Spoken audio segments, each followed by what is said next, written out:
Celtic culture started in Central Europe around 1200 BC. It started in what is known today as Germany and spread out. Many other nations have a huge amount of Celtic culture, with Celtic people living there, such as Poland, Italy, Austria, Switzerland, the Iberia, France and the British Isles. The Celts lacked a written language, meaning there is little understood about them, and things needed to be pieced together over time. The first signs of Celtic culture were in the Alps. This became the Hallstatt culture in 700 BC. Around 1200 BC, the Hallstatt culture was a mining deviation of the wider Indo-European culture. The Hallstatt people were great miners. They mined and traded salt, copper and tin, becoming very wealthy. They traded these materials far south.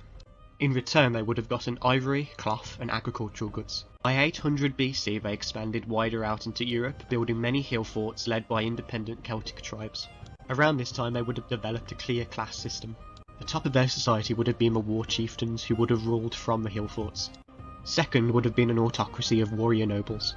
Third would have been craftsmen and metal workers. And the lowest would have been the 90%, who would have been farmers. They would have lived in rectangular houses made out of wood and clay, suitable for the cold weather. The homes in the British Isles were more circular and built upon stone foundations. They lived in rural communities, normally atop hills surrounded by walls. They would have had a common feasting hall for the whole community to gather round.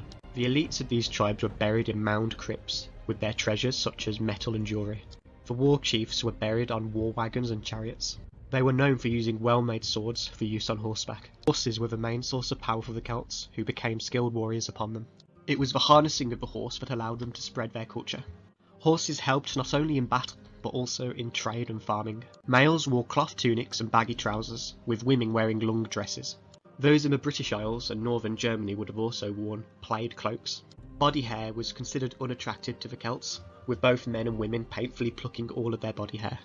However, men did grow bushy moustaches, and both genders would have grown long head hair. They washed their hair in water and lime, making it stiff and pointed. The Celtic Britons on the British Isles also tattooed and dyed their bodies in what is known today as Celtic woad. They believed this would have gave them protective magic in battle, and would not have worn this on a daily basis. This tradition may in fact have predated the Celtic culture, and something that started on its own in the British Isles. The Celts also created many metal artefacts with great craftsmanship that could be found throughout the whole of Europe. It's hard to track down the true history of these artefacts, as they often swapped hands either through trade, raids or the spoils of war. The Celts had a highly structured warlike society, raiding neighbouring tribes around the years 600 to 100 BC. The main plunder from these raids would have been food and slaves. Metal artefacts and metal weapons would have also swapped hands. Although there were many Celtic tribes across the whole of the continent, they never worked together as a complete unit. As other tribes united in parts of the world, the Celts were left far behind, their trade being less competitive. Other more centralised and imperialistic tribes controlled and cut out trade routes from the Celts. These Celts were instead absorbed and integrated into other cultures over time. The Celts were only able to hold out in Gaul, where it was less competitive. Over time, the Hallstatt culture evolved into the Latine culture around 450 BC. At this point, the Celtic Latine culture was dominant in Central Europe, in what is known today as France, the Dutch nations, and Switzerland. The Latine culture also slowly expanded into the British Isles and the Iberian Peninsula. The Latine culture also started the iconic spiral Celtic artwork that we all know today. Over time, again, the Celtic Latine culture drifted apart from each other. This can be really easily seen today in language. There was and still is no real Celtic language, however there are two main splits. The P-Celtic languages in continental Europe and Great Britain, and the Q-Celtic languages in Ireland and the Iberian Peninsula. This is why the Irish and Welsh cannot understand each other even though they both speak Celtic second languages. These two language groups would not have seen themselves as the same culture. There was also a big cultural divide in the continental Gauls and the island-based Britons. The Celts had many different gods all themed around nature, however their religion was far more than just nature worship. Every Celtic tribe would have had their own gods and goddesses, themed on their surroundings and traditions. However, there were a few notable gods frequent amongst the Celtic peoples. These were Taranis, the god of thunder, Meponos, the god of youth, Belinus, the sun god, Canunnos, the horned one, Honor, the horse god, Tortatis, the god of war, and finally Lo, the god of trade and technology.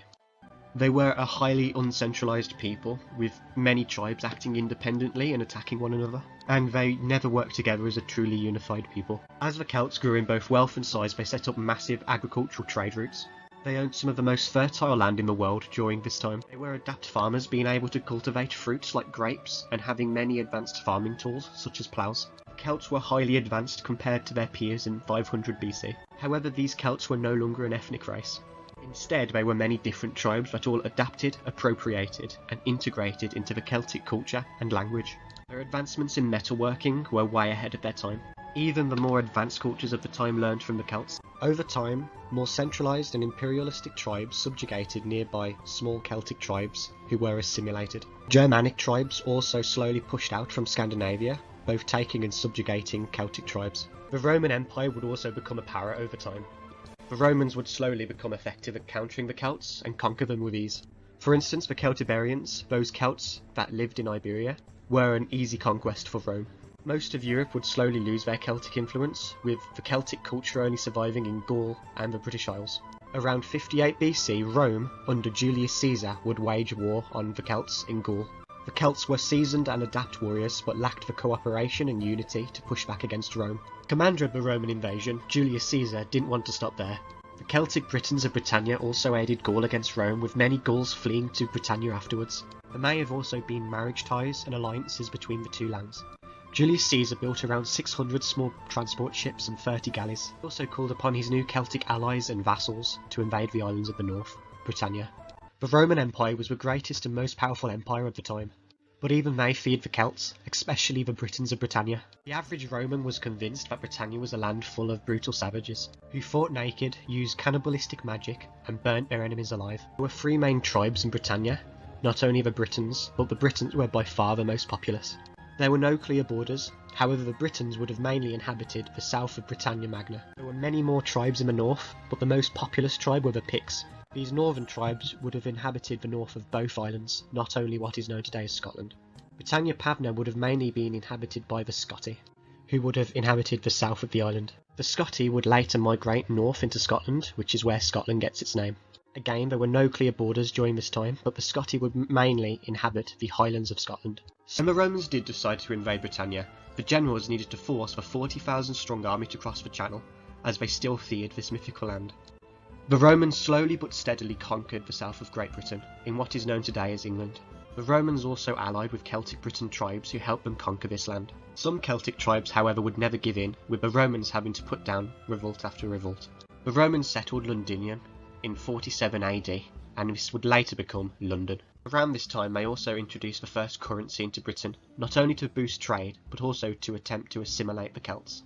The Celtic Britons, now called Roman Britons, were not treated kindly by their overlords. They were seen as backwards and barbaric, and forced to pay higher taxes.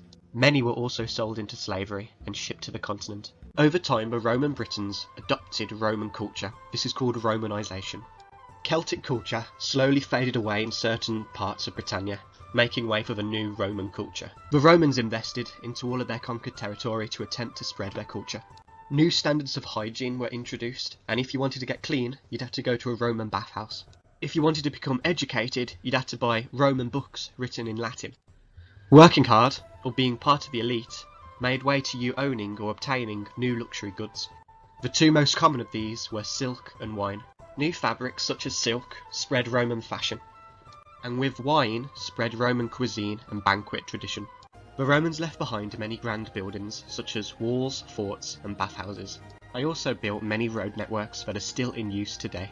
They built the first major towns and cities in great strategic and economic locations. The Latin language was dominant, leaving behind its history and stories. They left Christianity as the dominant religion, sadly before the Celts got to write down their own history from their point of view. Be sure to check out my other channel, History Sticks, for the complete, longer and comprehensive video.